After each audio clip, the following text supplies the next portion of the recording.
طب انا عايز الشمس دي تبقى نازله من هنا كده واخده نص الشارع، فانا هقوم عامل كده اهو الاول ماشي، بعد كده هنطلعها لفوق شويه كده.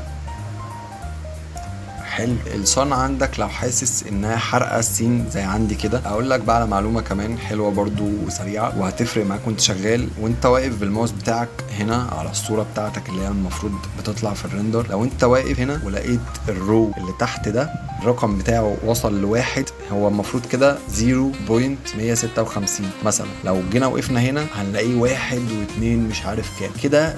الصوره بتاعتك الاضاءه حرقتها، فاحنا محتاجين الشمس دي نهديها شويه. طب نعمل ايه؟ بنغير في الانتنسيتي، خليها مثلا نص، تلاقي الشمس فعلا هديت كده شويه والرقم بتاعك هنا مقربش لواحد حتى، تحس ان انت بقيت وقت العصر مثلا. هو لونها مصفر شويه بس هو الفلتر كلر هنا ابيض.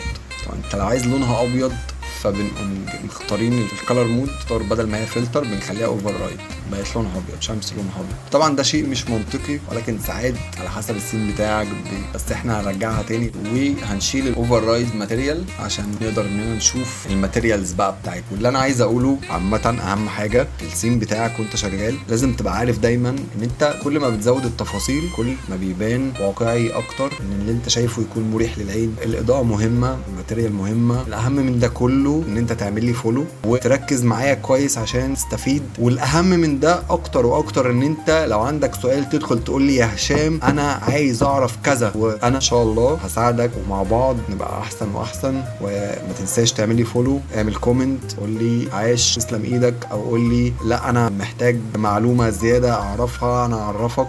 خلي بالك من نفسك، اشتغل كويس، ما تكسلش.